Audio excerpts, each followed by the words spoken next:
Hey YouTube, Dawson Rider here. Welcome to my review for a hamburger. No, this is going to be my retro review for the Burger Meal Foodroid from Fourze. Intermingled with my returning retro reviews, I am going to be including some Rider stuff as well. I don't believe I ever reviewed this back in the day. It's the only Foodroid I own. If you don't know what this is, you're not qualified to be here. Please leave. We'll wait. I said get out of here.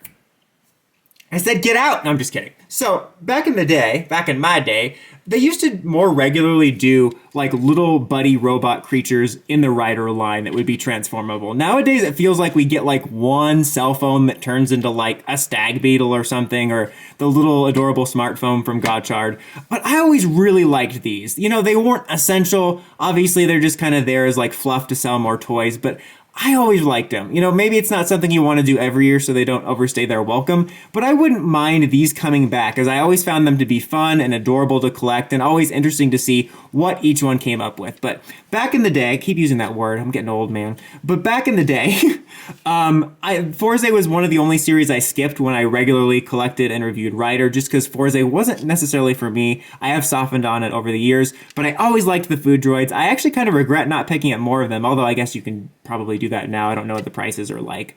But I did want to get Burger Meal because he was my favorite and I wanted to get at least one. And I don't believe I reviewed him. So let's go ahead and talk about it. So this is just in its burger mode, and just note there is meant to be a little flap here to make this more seamless. It broke off somewhere at my parents' house. Not broke, like you can still put it back on there and fix it. I just don't know where it is.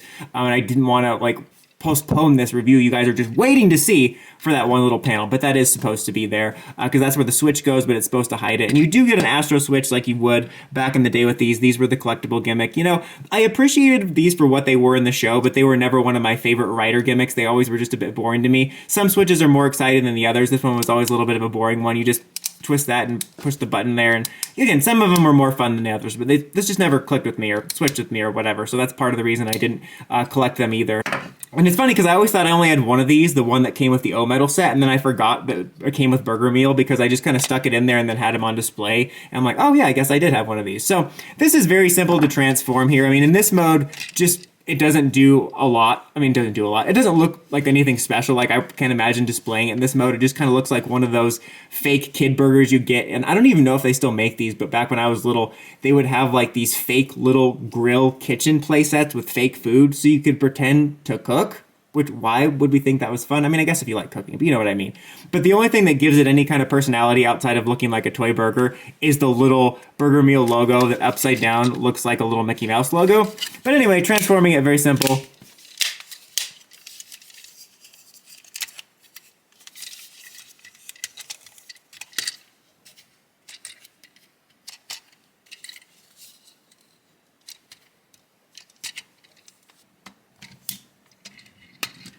All right, there it is transformed. We do have a little bit of a gimmick. Mine is broken, but I will show you like how it's supposed to work. But as you can tell, this thing is very WALL-E coded. I would be shocked if that wasn't in part the inspiration of it. And I do love WALL-E. I mean, who doesn't?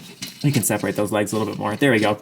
But yeah, that's part of the reason I liked it, is because it did probably remind me of WALL-E. But in general, I just think it's an adorable little mecha or a little robot or whatever. I just always liked the design and thought it was a lot of fun. Again, I think the Foodroids was one of the most fun little kind of helper buddy gimmicks, and I couldn't help but be charmed by it. It is meant to have this gimmick where you like spin around the head, and this does pop up a little bit more as well. And you can't hear it because mine is broken, but it's one of those like wind-up toys, and you hear that little and then when you pop the switch in, it's meant to spin around. I guess like I spun the head around one too many times in a funny way. Like you can hear the type of gimmick it's supposed to be, but whenever I'm trying to do it, it just doesn't want to work.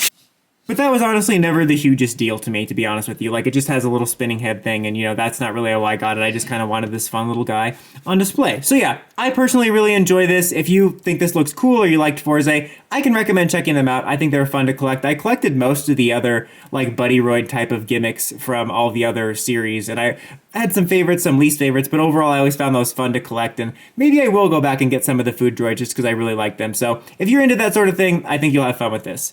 Until next time, though, guys, don't forget to climb the steps and ring that bell so you get notifications for more retro reviews like this and more. Dawson Rider, signing out.